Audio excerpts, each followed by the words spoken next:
तुलसीदास जी को कौन नहीं जानता। आज घर घर में पढ़ी जाने वाली रामचरितमानस और हनुमान चालीसा उनके द्वारा ही लिखी गई है। पर उनके जीवन में ऐसी क्या घटना घटित हुई जिससे वह एक साधारण मोह माया में लीन व्यक्ति से एक महान कवि, लेखक और परम राम भक्त गोस्वामी तुलसीदास बने। तो चलिए जानते हैं इस बहुत ही रोचक कथा को। अंत तक बने रहिए हमारे साथ। आप देख रहे हैं धर्मचक्र। चलिए शुरू करते हैं। तुलसीदास जी का जन्म उत्तर प्रदेश के बांदा जिले के राजपुर में हुआ, पर वह एक साधारण शिशु नहीं थे। उन्होंने जन्म लेते ही रोने की जगह राम नाम का उच्चारण किया, जिसके कारण ही उनका नाम रामबोला रखा गया। बस इतना ही नहीं, यह भी माना जाता है कि वह अपनी माँ के गर्भ में 12 महीने रहे और जन्म के वक्त उनके मुंह में 32 दांत मौजूद थे। खैर धीरे धीरे समय बीतता गया। तुलसीदास जी अपनी शिक्षा पूर्ण कर राम कथा उच्चारण और भक्ति में लीन रहते थे। कुछ समय पश्चात उनका विवाह रत्नावली नाम की एक बेहद ही सुंदर कन्या से हुआ। तुलसीदास जी अपने पत्नी प्रेम में इतने मोहित रहते थे कि अब उनका कथा वाचन में भी मन नहीं लगता था और अब वह हमेशा अपने घर जाने की जल्दी में ही रहते थे। शादी के पश्चात कई बार रत्नावली के घर वाले कुछ समय के लिए उन्हें घर लेने के लिए आए, परंतु तुलसीदास जी अपने पत्नी से इतने मोहित थे कि कुछ न कुछ बहाना बनाकर उन्हें रोक ही लेते थे। एक बार रत्नावली के पिताजी की तबीयत बहुत खराब हो गई। तब उन्होंने अपनी पुत्री से मिलने की इच्छा प्रकट की।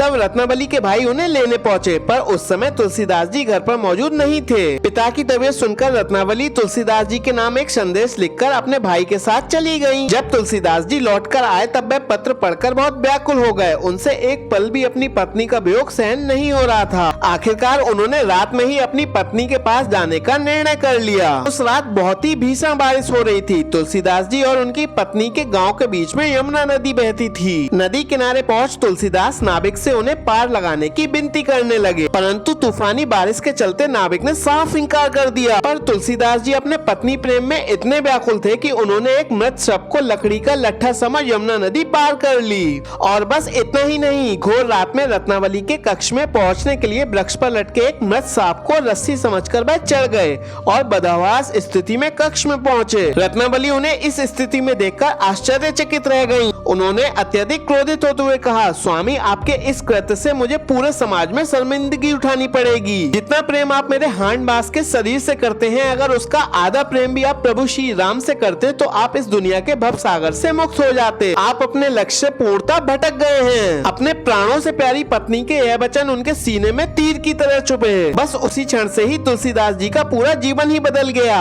वह वहाँ एक पल भी नहीं रुके। उन्होंने अपना घर छोड़ दिया और तपस्वी बन गए और आगे जाकर उन्होंने अपार राम भक्ति को प्राप्त कर रामचरितमानस जैसे अद्वितीय ग्रंथ की रचना करी। मित्रों, उम्मीद है आपको वीडियो पसंद आई होगी। सनातन धर्म से जुड़ी रोचक कथाओं को जानने के लिए हमें लाइक, शेयर, सब्सक्राइब करना ना भूले। जय श्री राम।